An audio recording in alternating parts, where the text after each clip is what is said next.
Welcome back to Sunday Agenda. I'm Lydia Serrani. Now to some media madness, and it was really kind of crazy to see CNN's Jake Tapper. He appeared perplexed during an interview this week with White House Press Secretary Karine Jean-Pierre.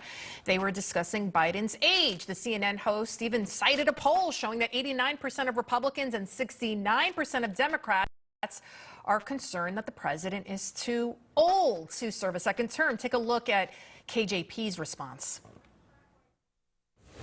You're talking about his strength, right? You're talking about how he's looking right now. That is, I think like the average American male only lives to be 77 or something. When we travel abroad, how it is hard for us to keep up with this president who is constantly working every day to get things done.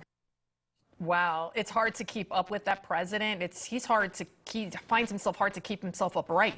Joining us now is Project 21 volunteer and political activist Whitley Yates. Also joining us, policy analyst Donna Jackson. Thank you, ladies, for being with us this afternoon.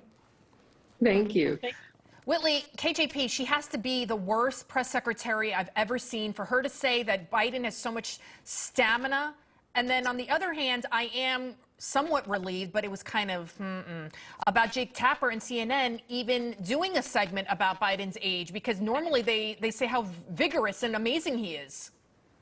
Listen, the fact that she was attempting to persuade Americans that President Biden has the stamina of Rocky is ridiculous, because we know his ability to be president is only mirrored by his ability to take naps and trip up the stairs. The truth is that his age, his mind have all been called into question because the way in which he's running this administration and how America is now down in the dumps further from when he began his presidency. Absolutely. And Donna, take a look at this. In its September issue, can we pull it up right now?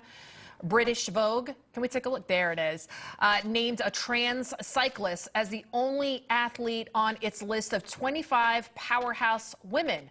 This list typically honors women defining and redefining Britain. Welsh trans cyclist Emily Bridges, that's a man with just some bad eyeliner, appeared on the list of models, authors, and members of the royal family. Donna, it's so disrespectful that they think in order to become a woman, you just need some bad makeup and long hair.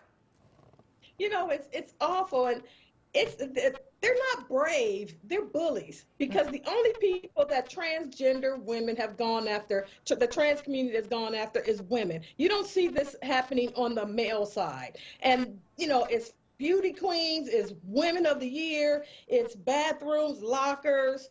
Every aspect is just about destroying the credibility and making women second-class citizens. It really... It's unprecedented, and this attack on biological women needs to stop.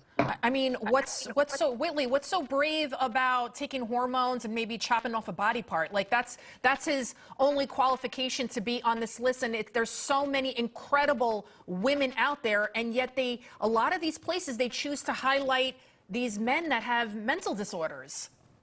It's really sad that what they're doing is attempting to force a new normal on Americans. They want us to think that it is hormonal when we all know that it's chromosomal. This is science, and science doesn't lie, but they don't want us to focus on science. They want us to focus on all of these other social issues and social constructs, mental health disorders and diseases as the new normal. And the saddest part about this is that they're utilizing this to not only just attack women, but to attack and indoctrinate our children. Absolutely. They're going after the children. You see it happening with Disney. Donna, we have less than a minute left. Add this to the growing list of lies Biden tells the American people. This week, he claimed he convinced late South Carolina Senator Strom Thurmond to vote for the Civil Rights Act.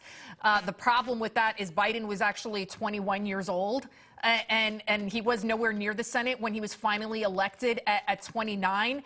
When are the American people going to wake up and realize that he is simply the liar in chief at this point? He is a liar. And not only that, you know, Biden was good friends with segregationists.